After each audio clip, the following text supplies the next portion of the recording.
Shalom saudara yang dikasihi Tuhan, kita jumpa lagi pagi ini dalam renungan harian GP Grace Pangkal Pinang. Mari kita akan kembali belajar firman Tuhan, kita siapkan hati kita, mari kita berdoa. Bapa kami dalam surga, kami bersyukur kembali kepada Engkau, karena Engkau Allah yang terus menyertai kami, Engkau Allah yang terus memelihara kami, Engkau Allah yang beranugerah kami, yang menuntun kami untuk terus berjalan sesuai dengan kehendak-Mu. Hari ini kami kembali akan belajar mengenal kehendak-Mu melalui perenungan firman Tuhan. Berkati kami semuanya. Mohon belas kasih-Mu kepada kami. Demi nama Tuhan Yesus kami berdoa. Amin. Renungan saya ambil dari Roma 6 ayat 23 bagian A.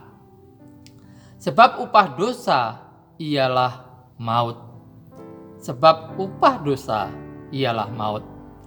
Saudara, karena berdosalah maka manusia patut mendapatkan upahnya.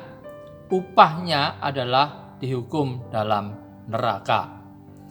Keberdosaan akan mengakibatkan jiwa manusia untuk cenderung memilih dosa daripada memilih Allah. Sekalipun kita sudah mengaku percaya kepada Tuhan, kita masih tinggal dalam natur dosa ini. Maka di dalam diri kita seringkali ada pertentangan, ada peperangan antara taat kepada Allah atau taat kepada keinginan berbuat dosa. Saudara, walaupun oleh Kristus kuasa dosa sudah dikalahkan, tetapi keinginan dari natur dosa dalam diri kita ini terkadang masih terus bersuara. Paulus menuliskan, sebab aku tahu bahwa di dalam aku, yaitu di dalam aku sebagai manusia, tidak ada sesuatu yang baik. Sebab kehendak memang ada di dalam aku, tetapi bukan hal berbuat apa yang baik. Maka sebagai orang percaya kita perlu waspada terhadap keinginan dosa dalam diri kita.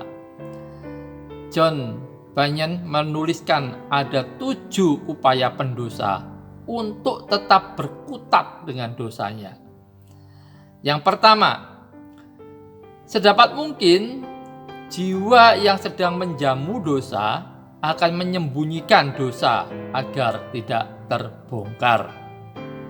Saudara, natur dosa itu kalau kedatangan tamu dalam tanda kutip, tamunya itu adalah dosa, dia akan dijamu. Nah, tamu itu, dosa itu akan dilindunginya, akan disembunyikan agar tidak terbongkar. Dia akan melakukan segala upaya untuk menyembunyikan agar dosa itu tidak terbongkar. Yang kedua, jika jiwa tidak berhasil menyembunyikan dosa itu, maka ia akan berusaha untuk memaafkan dosa dan mengajukan pendapat, ini kan bukan sesuatu yang buruk-buruk amat, gak usah dipersoalkan, cincailah.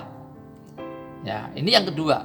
Yang ketiga, jiwa yang membenarkan dosanya akan berusaha membungkus dosanya dengan predikat baik. Perhatikan Yesaya 5 ayat 20. Celakalah mereka yang menyebutkan kejahatan itu baik dan kebaikan itu jahat, yang mengubah kegelapan menjadi terang dan terang menjadi kegelapan, yang mengubah pahit menjadi manis dan manis menjadi pahit. Nah, ini mengerikan sekali saudara. Kejahatan itu disebut baik, dosa itu disebut baik, sebaliknya yang benar itu disebut jahat. Yang keempat, jika jiwa ini tidak lagi mampu menyangkali bahwa itu adalah dosa dan bahwa Allah telah dipermalukan olehnya, maka jiwa pendosa itu mungkin akan mengeluarkan janji-janji palsu. Sudah tidak bisa mengelak lagi, sudah ketahuan, tidak bisa disembunyikan lagi, tidak bisa dibela lagi. Maka dia akan mengeluarkan janji-janji palsu kepada Allah. Dia mungkin akan berjanji, saya akan segera melepaskan dosa ini. dalam waktu dekat saya akan berusaha, saya akan bertobat, misalnya begitu. Tetapi di dalam hati kecilnya, ya sangat mungkin dia tidak berniat sama sekali untuk melepaskan dosa itu. Sangat jelas terlihat bahwa jiwa pendosa ini bergembira dengan hal-hal yang menjijikkan. Dia begitu mencintai dosa. Yang kelima, andai kata jika Allah masih mengejarnya hingga ia benar-benar menyingkirkan dosa tersebut, orang ini mungkin akan melepaskan sebagian, namun tetap menyimpan sedikit untuk tetap dinikmati. Bagian yang terburuk itu akan dilepaskan, tetapi ia akan menyimpan bagian yang terbaik. Hanya melepaskan bagian yang paling dapat dilepaskan dan tetap menyimpan bagian yang paling menguntungkan sebagai cadangan darurat untuk sukacitanya di dalam dosa. Saudara, Yeremia 17 ayat 9 mengatakan, betapa liciknya hati, lebih licik daripada segala sesuatu. Yang keenam, jika akhirnya semua dosa harus dibuang, apakah yang akan terjadi kemudian? Saat jiwa sedang enak-enaknya menjamu dosa, lalu tiba-tiba dia dipaksa untuk melepaskan dosa itu. Akibatnya tidak lain selain hati akan merasa pedih karena dia tidak rela melepaskannya.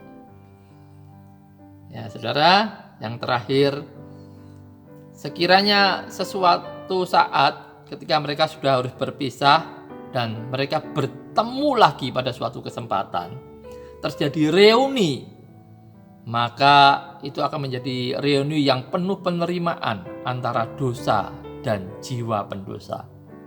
Inilah yang disebut sebagai perbuatan gelap. Melalui 7 hal ini, saudara, kita bisa melihat bahwa dosa mempunyai teman yang begitu karib di dalam jiwa manusia yang berdosa. Ini alasan yang kuat mengapa Allah, firman-Nya, caranya, dan semua yang dikehendaki Allah tidak disukai oleh banyak orang. Sekalipun ia mengaku diri sebagai Kristen mungkin, tetapi tanpa kelahiran baru, tanpa pertobatan, dia sebenarnya lebih menyukai dosa daripada Allah. Kita sudah melihat betapa kuatnya relasi natur dosa manusia dengan dosa. Maka kita perlu benar-benar anugerah Tuhan untuk melahirkan kita kembali, supaya kita benar-benar bertobat. Kita hidup di dalam Kristus sebagai ciptaan yang baru, yang punya hasrat, sukacita kita lagi tidak di dalam dosa, tetapi di dalam Kristus. Saudara, selanjutnya kalau kita sudah menerima Kristus, maka jangan beri celah kepada jiwamu untuk kembali berkompromi dengan dosa. Jagalah hatimu dengan segala kewaspadaan, karena dari situlah terpancar kehidupan. Amin. Tuhan Yesus memberkati.